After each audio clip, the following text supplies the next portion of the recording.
रखिए Dixon take screen पर, साथ ही रखिए केन्स, इसके अलावा पीजी इलेक्ट्रोप्लास्ट। भयंकर बिक वाली 3 स्टॉक्स में आपको नजर आएगी और इनफैक्ट पूरा आप देखें ईएम स्पेस में थोड़ी कमजोरी नजर आ रही है।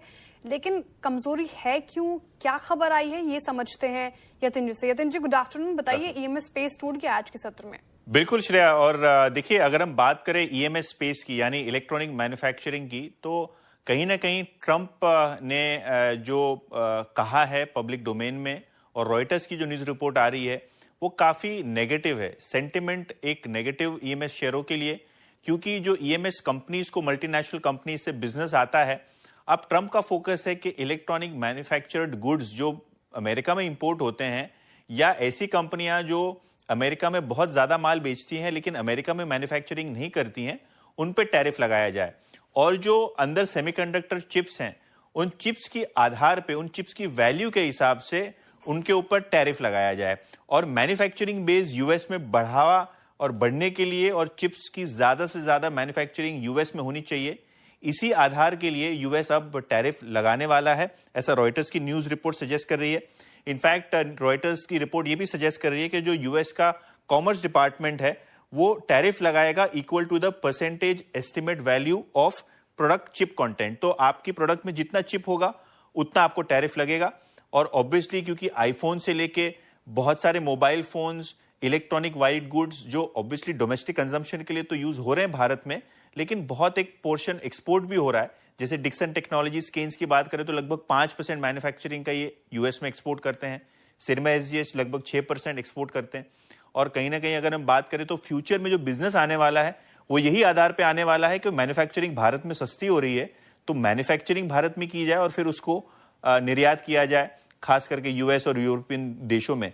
तो कहीं ना कहीं अगर यूएस इस सेमीकंडक्टर रेस में आगे होना चाहते हैं या टैरिफ लगा देते हैं ईएमएस प्रोडक्ट्स पे, तो फ्यूचर में जो ग्रोथ होने वाली है उस पर असर हो सकता है। और शायद बाजार यही फियर कर रहा है। डिक्सन टेक्नोलॉजीज का शेयर देखें तो 5 दिन के अंतराल में 8% नीचे, सिरमा लगभग 2% नीचे है और केन्स लगभग फ्लैट आपको दिखाई पड़ रहा है। लेकिन आज की अगर हम बात करें तो सबसे बड़ा फॉल आज तीनों कंपनियों में शायद इस रॉयटर्स की न्यूज रिपोर्ट के बाद आया। बिल्कुल, शुक्रिया यतिन जी जानकारी के। और केन्स में बिक वाली पीजी इलेक्ट्रोप्लास्ट। शरद अवस्थी जी, कैसे देख रहे हैं आप इस खबर को, जहां पे डोनाल्ड ट्रंप कह रहे हैं कि जितने प्रोडक्ट में चिप्स उतना ज्यादा टैरिफ, साथ ही जिस तरीके से कंपनी अग्रसर होकर अपना काम भी कर रही है। हाल फिलहाल में खबर डिक्सन टेक को लेकर आई थी कि 5% स्टेक एक्वायर करेंगे वो क्यूटेक इंडिया में। पीजी इलेक्ट्रोप्लास्ट जिस तरीके से अपना इन्वेस्टमेंट और कारोबार बढ़ा रहे हैं, 1000 करोड़ इन्वेस्ट करेंगे ये 5 साल में आंध्र प्रदेश में टू डेवलप मैन्युफैक्चरिंग। कंपनी तो अपने मोर्चे पर अच्छे से काम कर रही है, लेकिन ये जो ट्रंप की तलवार है वो काफी धारदार गिरी है ईएमएस स्पेस को लेकर। खबर पर आपकी राय, साथ ही पूरे काउंटर्स को कैसे देख रहे हैं आप? देखिए, ऐसा है कि ट्रंप की नीतियों पे तो ज्यादा कुछ बोलना संभव नहीं है। वो कब क्या करेंगे वही जानते हैं। और किस तरीके से वो टैरिफ स्ट्रक्चर डिजाइन कर लेते हैं वो भी खुद ही जानते हैं। कैसे इंपोर्ट एक्सपोर्ट डेफिसिट्स वगैरह वो डिजाइन कर लेते हैं। आधे से ज्यादा हिसाब किताब किसी को समझ में नहीं आता है, तो उस पर ज्यादा कमेंट करना तो मुश्किल है। सडनली इन कंपनीज के लिए नेगेटिव है, क्योंकि जिस टाइप की स्केल और जिस टाइप की ग्रोथ की हम बात कर रहे हैं वो टोटली डोमेस्टिक बिजनेस पे ड्रिवन तो नहीं था और एक्सपोर्ट ओरिएंटेड भी था। बट मेरे हिसाब से प्रॉब्लम डिक्सन जैसी स्टोरीज में ये है कि बहुत ज्यादा प्राइस्ड है टू परफेक्शन। लगभग सब कोई 80-90 टाइम्स 1 ईयर फॉरवर्ड पे ट्रेड कर रहे हैं, तो वहां से बहुत ज्यादा इंप्रूवमेंट लाना थोड़ा मुश्किल हो जाता है।